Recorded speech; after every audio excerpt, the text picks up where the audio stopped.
a lot of times, you know, in the past you told me not to say certain things because, you know, especially related to my job, you said don't say certain things because sometimes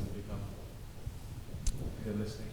A lot of times I see like people, patients, they are always thinking the worst, and they say it and that happens. Yes.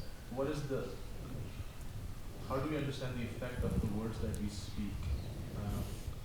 Like right now in this time, people just speak and they don't understand. Don't speak. How are you going to know? Look. How are you going to know the effects of the food that you eat? People tell you the food is harmful, no? How are you going to understand the effects of that food?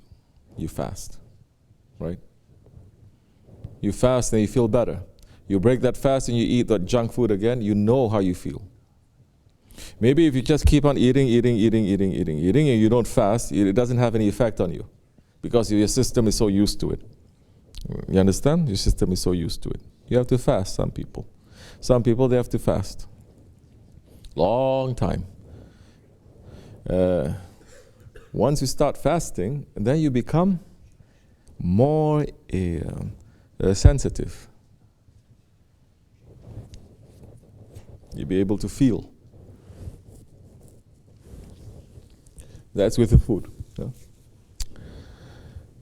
Once you start fasting, and then you take the junk food again, and you say, I cannot do this. Now I know. So the point is to empty yourself a little bit, and then you put something in, and then you look at it again. You have to empty yourself. The whole point again is to empty yourself. It's not to come full. You have to empty. Then you are going to know. So many people, they come full. And they become fools to themselves. Young and old, men and women. They become fools to themselves. Because the ego is thinking, even if it's a small one person, is standing up as if it is the Lord. You understand? Whole world is looking and say, who are you? You see? And I say, we laugh at you. You're going to become fool to yourself. Because in certain areas, you cannot tolerate that. You understand? So now how you understand the words. Try not talking so much. How are you going to understand the words?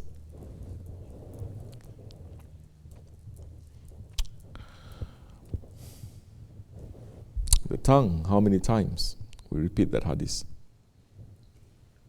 What is hadith? Prophet ﷺ is saying, "O my nation, control these two things. If you take care of these two parts of your body, then I will take you and lead you to paradise myself." That is between the part of the body that is between the jaws and between the thighs, your private parts and your tongue. These are the two parts, especially in the 21st century. People don't know how to use. We use wrong, correct or no? The fitna from the tongue now, it brought down empires. It brought down empires. That's why in the way of tariqat, a lot of things you have to watch. You have to watch your eyes, you have to watch your ears, you have to watch your tongue. You have to watch what is coming out. People want to have this skill so that they become magicians. No, it is not to become a magician. You have to know these skills so that you return that speech, that power of speech, back to Allah too. Everything has to return to Allah. Everything belongs to Him. No? Your sight has to return to Allah. Your hearing has to return to Allah. Your tongue has to return to Allah. Your hands have to return to your feet. Everything has to return to Allah.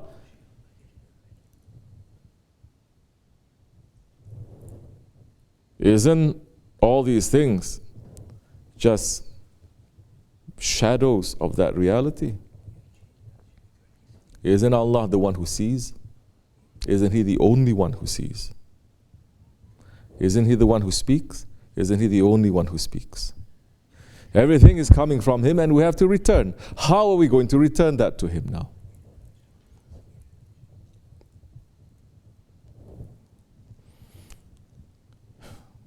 Nobody sits down. Tariqat becomes a game. Tariqat becomes just, I feel nice, I feel high, or so my station is high. In the Nakshibendi way, it is to watch yourself. Tariqat, in this Tariqatul Aliyah, especially in the Osmanli Nakshibendi way, it is to check yourself, to watch yourself, not to feel high, but to check, what did I say today? What did I look at today? What did I listen today? What was my heart busy with today? That is tafakkur. You want to make yourself to become more sensitive to that? Watch what you say. So many of you don't know what you say. Correct or no? Then they're not going to give you the secret then. Definitely, you cannot carry it. What is that secret? That when you speak, Allah is the one who hears you. You understand? Not people, not nonsense ones. The beloved ones, they hear you. They sit and they listen. Because you don't speak, Malayani. You speak for His sake. But this is the job you have to do yourself. You cannot say to the Shaykh, now teach me how to do it. They teach you, but like they say, what? You can bring a horse to water. You can bring the horse to the water, but you cannot force it to drink. The drinking, the horse has to do himself. All these talks that we're giving, if you are just, by the time you finish the sohbat, you walk out and then you leave everything and you just do the same thing to yourself, to your friends, to your families. You are not putting everything together. It has no effect. 40 years in front of the Shaykh, you didn't take 4 steps then. You think it's a game because you think, it's all about if I see some unveiling, if I see some lights, if I see some this and I see some that. No. So many times in these days, those things can fool you. So, watch your tongue. Are we supposed to do that? Are Muslims already doing that once a year? At least once a year, 1 month in the year? That is the meaning of fasting. You watch your tongue. And especially people of Tariqat now, we must be aware. What are the first words I said today with my tongue? Is it what's for breakfast? Or cursing? Or complaining? Or saying the shahadat? Or giving salams to our Shaykh? Something. You need to be a genius or a saint to know this? No. Just to wake up a little bit, to be interested a little bit, to have some passion a little bit. It's all there in front of you. You're working. Okay, you work. You finish working. Especially in America, you cannot say, I work 24 hours. People in Turkey, people in different parts of the world, Pakistan, they can say they work 24 hours. Not us here. 3 o'clock, everything finishes. Correct? You sit down. What words come out from your mouth? To be aware. And then you're going to calculate a little bit.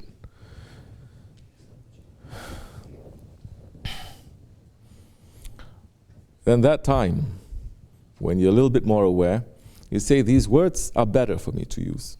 These words, they are not. These words help people. These words are just emptiness. Anything that is Malayani, it takes away your faith. It's not that it's Malayani and it's okay.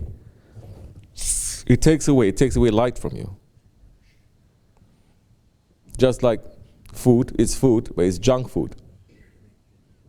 It's not only that after a while you eat and you feel sick, you feel not so nice, but you're actually not well, not healthy inside. You understand? It's not just a feeling, it is a reality. So everything has to return to Allah. We are going to die. This is what the ayat is also saying in the khutbah. He's going to make excuse, but he will be witness to himself. Man will witness himself. You don't need the angels to witness you. You don't need other people to witness you. You don't need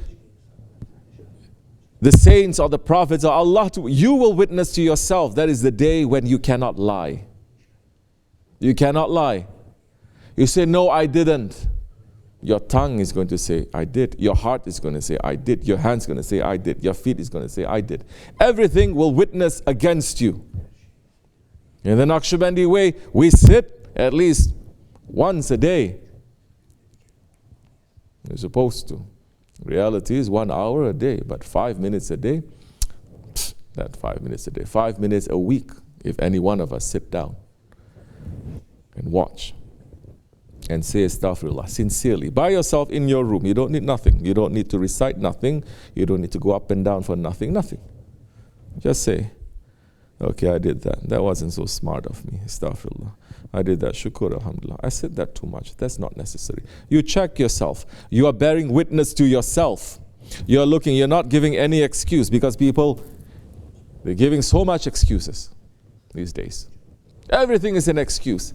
Especially living in the West, everything is an excuse. Why you did this? Because of this. Somebody made this. Yes, you're talking about the self-blaming ego.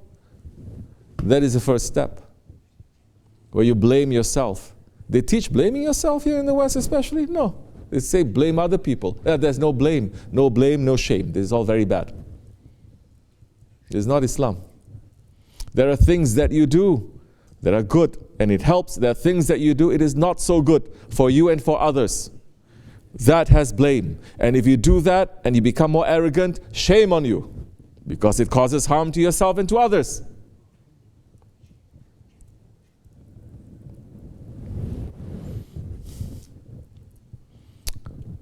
People are not even trained, majority, to sit down like this and to listen to one man talk for half an hour, 1 hour, and not to say anything. They must say something, they must move around, they must fidget, they must do something. They cannot just be comfortable. But if you ask them, they're the highest in tasawwuf knowledge. So it's become a game to people. So we must think. Man must think. Allah is saying, think. You must think. Why don't you think? This is for thinking, man. Why I did that? Why I said that? And then you come to the situation where, because you're doing it so much, you don't have to wait till the end of the day to think about it. Middle of the day you think about it. You don't have to wait till the middle of the day. As you're doing it, you think. You're saying you think. You become more awake where you're stepping, watching where you're stepping. You're more awake where your heart is. You're more awake where you look at. And then if you say too much, your heart is going to move. And you say, astaghfirullah. It's not really necessary. This is okay. This is that. Why you think we travel like that? I did not even allow people time to go to the bathroom, just to make it to be squeezed a little bit, so that you don't have the luxury of doing anything that you want to do also. You don't have to. I'm not forcing you. But we have so much luxury to do anything but we want to do. All the time. At least now, as I said, 44 maqams we visited. Is that possible in that space of time that we're doing that? No, it's not. It's not possible if you're one person to go just like that. It's not possible with 70 people to do that. But we did it. Not just 44 maqams, we make ziyarat of 30,000 muqaddas and amanat. The holy relics, 30,000 of them. It's not possible by this mind, it's not possible by your understanding, but they can open it because you are like that ant who is carrying one drop of water to take out the fire of Nimrud. You understand? If Allah praising that ant with that one drop of water that wants to take out the fire of Nimrud because it was set up to burn Hazrat Ibrahim alayhi salam, if Allah can praise that ant, why Allah is not going to look at us with mercy? That we are Hazrat Insan, that in our weakness we're trying to do something to take out the fire of our ego. Especially in this Ahir Zaman. Especially if you're living in the West where there's fire everywhere. But the thing is to try. You must. You cannot be arrogant and say, I'm not going to try. You cannot be arrogant and say, I tried it. It doesn't work. I'm not going to, you must try.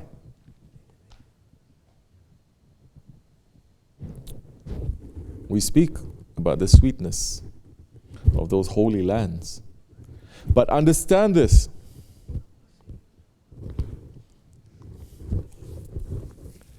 That candy, like say that lokma, that halwa, to a person who is sick, it is bitter.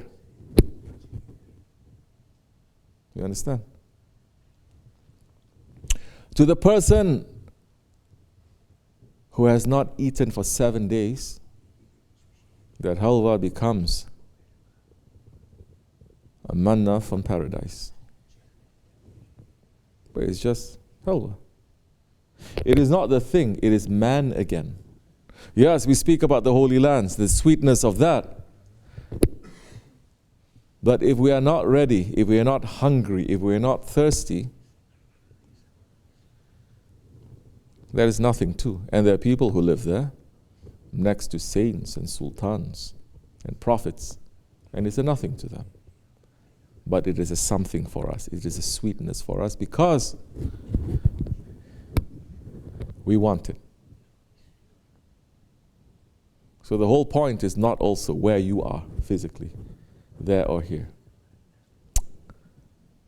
It is whether you're thirsting for it or not. Just like the people, everyone is loving to see the Baytullah, Mecca. Everyone is loving to see the Kaaba. And you are, advice is sunnah to wave at the Kaaba. Correct or not? Maulavi? Yes? To wave at it. I don't know how the Wahhabis think of that. Waving at a stone. It's not exactly shirk, because you're not worshipping. You're just being friendly.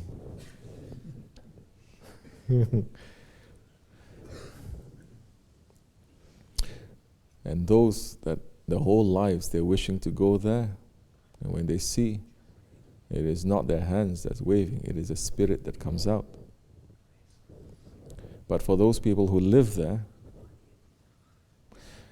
they will use the Haram-e-Sharif as a shortcut to get from this point to that point instead of circling around. So because we are thirsty here, we find it sweet over there. So we must make our hearts to be thirsty for Allah. It has to be thirsty for Allah. It has to be thirsty for the Prophet. It has to be thirsty for the awliya Allah.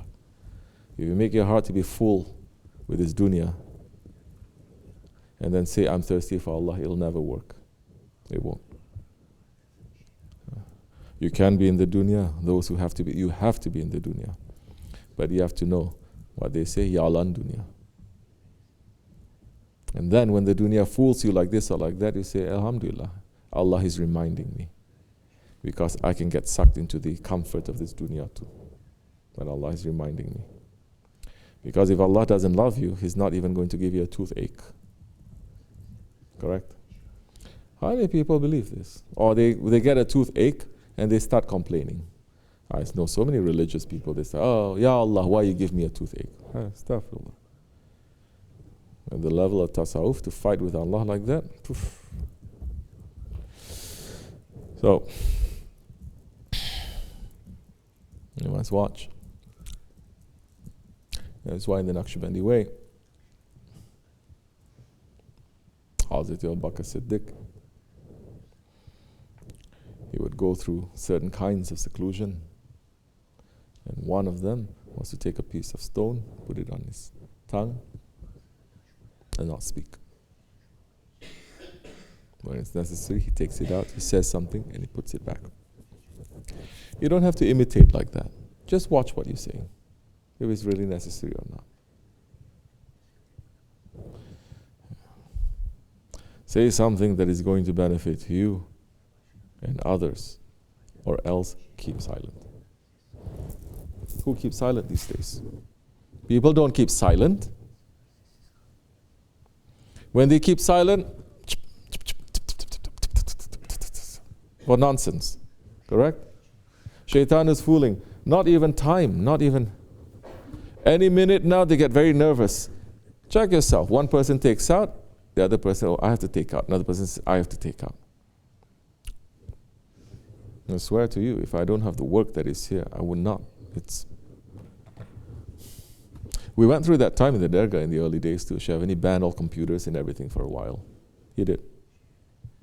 Now we lived without, forcing ourselves to be busy with other things. And then when it's necessary to, and you remember that time when you have to sit 5-10 minutes, you start feeling sick in your stomach. And you do, you feel sick when you're looking at your phone after a certain time, no? What is making us to keep on doing it? It is that addiction, it is that drug, it is that shaitanic influence that is there. When it doesn't become necessary anymore, and you're just addicted, you just keep going and going. So, inshallah, this is for people of understanding. If you like it, take it. If you don't like it, leave it. I'll take it for myself. Wa min Allahu tawfiq. Al-Fatiha. Assalamu alaikum.